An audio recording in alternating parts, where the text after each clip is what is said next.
Welcome to the final class card reveal in Showdown in the Badlands. It's Warrior, and Warrior has two rather compelling packages in it.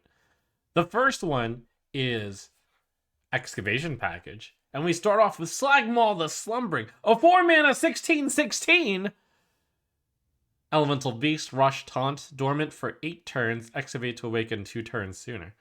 So, the dream is you play Slagmaw on turn 4, on turn 5 you Excavate, on turn 6 you double Excavate, and then you immediately get to attack a minion with your 16/16. Wow, that's pretty cool. So the payoff is there, but the payoff is just big stats on a single minion. Pretty vulnerable to removal, and also it's a legendary, which means unlikely for you to get this particular card. And if you do get this particular card, pretty unlikely for you to Excavate 3 times to get the dream of getting this that early. The most number of Excavation cards you can run in Warrior is 8 cards. That's 4 of the neutrals, because there's 2 unique ones, and 4 of the class ones, there's 2 unique ones. So with 8 cards that are Excavation in your deck and you want to draw 3 of them, 3/8 is roughly 1/3 of your deck. So the time that you draw 1/3 of your deck, plus one of the cards with Slagmaw, you would get that. On average, you could expect to get it like in turn 7. That's if that's to draw the 3 Excavation cards. And getting Slagmaw is pretty difficult as well. You only have a 1/3 chance of doing that, since it could be in the top third of your deck or the bottom 2/3 of your deck. So it's an interesting high roll card, but not compelling enough. The other payoff is pretty compelling as well. Badlands Brawler, 7 mana 4/4 Battlecry, start a brawl. If you've Excavated twice, this always wins. I think it's reasonable to get 2 Excavations, assuming you fill your deck with the Excavate cards. It's reasonable to be able to play Badlands Brawler on turn 7. But what's the payoff?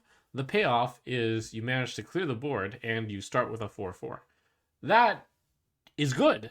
It's good, but you have to run so many Excavation cards in order for this to be good. So the payoff is good, but it takes too much work because the cards that build towards the payoff aren't good enough, because they are reinforced plating. 3 mana, gain 6 armor, Excavate a treasure. This is like Shield Block, and Shield Block definitely got power crept out.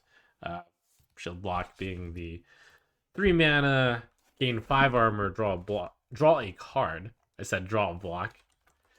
So instead of that, you get to gain 6 armor and Excavate. But for those of you who didn't remember, Shield Block got buffed to 2 mana. This is one of those rare cards where the card, when compared to the draw a card version, is significantly worse. Wow, it's like 1 full mana worse than Shield Block. That's rough. That's really rough.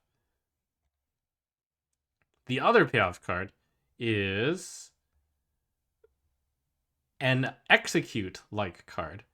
And let's take a look at Execute as well. Back in my day, Execute cost 1 mana. And it does cost 1 mana after it got buffed from 2 mana. Did they forget to buff the Excavation side of Warrior? Because the Excavate card for Warrior is based off of Execute. And it is based off of old Execute, so to say. It's 3 mana. Blast Charge, destroy a damaged enemy minion, Excavate a treasure. So you can't even play this proactively. They need to have a minion. They need to have it damaged. And then you need to Blast Charge it. That's brutal.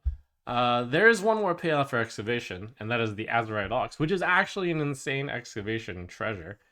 4 mana 5/5. That's after you Excavate 4 times, you get the Azurite Ox. 4 mana 5/5 Battlecry, discover 2 8-cost minions and summon them. So that is the 20 mana worth of stuff, assuming you think a 4 mana 5/5 is fair. 20 mana because you get the 2 8-cost minions and you summon them. Yeah, that's a big payoff. That kind of explains why the Warrior Excavation cards are so bad. But again, the payoff to get just value stats and kind of tempo. It's like, it's very RNG. Do you get the excavations? Do you survive? Seems rough. So I gotta say that I don't think it'll work, but if it does work, it should be pretty obvious that you build the deck with all 4 of the excavation cards and all of the excavation payoffs, and then you go from there. The other package is really interesting, and I have to remind you that Armageddillo exists, and you do have Fright and Flunky, so those are both payoff cards. And you do also have a really interesting Taunt payoff card in Azurite Chain Gang, a 4-mana 2/3 Taunt, Battlecry, and Quick Draw. So I'm going to copy of this. Definitely run that card in the Taunt Warrior deck if it's good. Taunt Warrior deck builds itself as well. Along with Armageddillo and Fright and Flunky, you start off with your Unlucky Powder Man, 2-mana 2/2 Undead. Taunt, Death Rattle, give Taunt minions in your hand and deck +1/+1. So, yeah, you put that in your Taunt deck. Detonation Juggernaut, 5-mana 3/6 Mech. Taunt, Battlecry, give Taunt minions in your hand +2/+2. Yeah, you put that in your Taunt deck. You got Blast Tortoise, 6-mana 2/7 Taunt. Battlecry, deal damage to all enemy minions equal to this minion's attack. Yeah, you put that in your Taunt deck. And, great for that card to get buffed. You got Battle Pickaxe, 3-mana 4/1 after you play a Taunt minion, gain +1 durability. Yeah, you put that in your Taunt deck. So the deck builds itself, and the only question is it good? That is a lot of payoffs, and at some point you get enough critical mass along with Armageddillo plus Detonation Juggernaut plus Unlucky Powderman. I think it's worth a try. To some extent, it may not be that useful to make a judgment call on if it's good or bad, because it is cheap to try, and they printed 4 synergy cards with Taunt for you to try it. So give it a shot, see if it works. Definitely can play some really big taunts. The dream is to buff the card that has Quick Draw. Oh, unfortunately, if you buff that card, you'll never get the 3 copies of it. But 2 copies, buff, that's pretty good.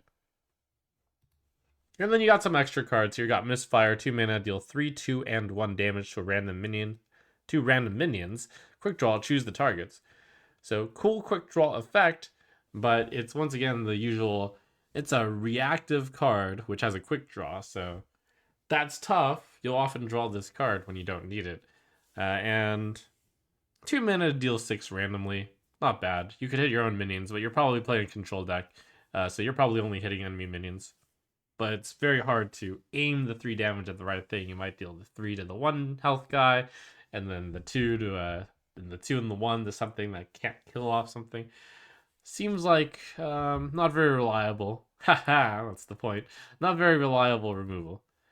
And then you've got another big legendary for Warrior, and this one's pretty sweet. Boom Boss Thogrin, 8-mana 7/7. Battlecry, shuffle 3 TNT into your deck. When drawn, blow up a card in the enemy hand, deck, and battlefield.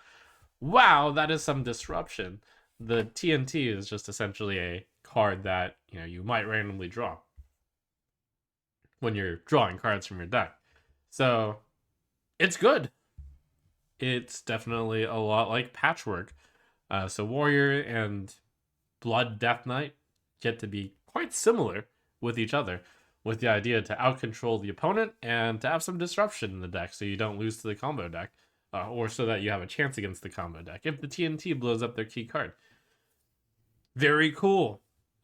Certainly the type of card that I myself love the most, and really good in metas full of control and combo, and not so good against aggro. So yeah, interesting tools for Control Warrior in Boom Boss Thogrin, and 2 potential new Warrior decks in Excavation Warrior and Taunt Warrior.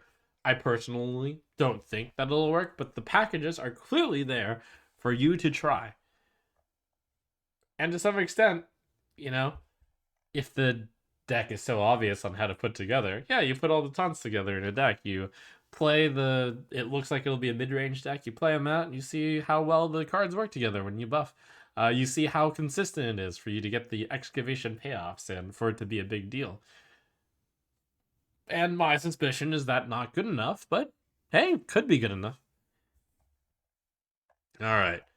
And that's all the cards except the 3 extra legendary cards that they revealed at BlizzCon. Very exciting to see what those are going to be. Because they include the one, the only, the neutral card, Reno Lone Ranger. Pretend you don't see it here, but actually tune into the next video.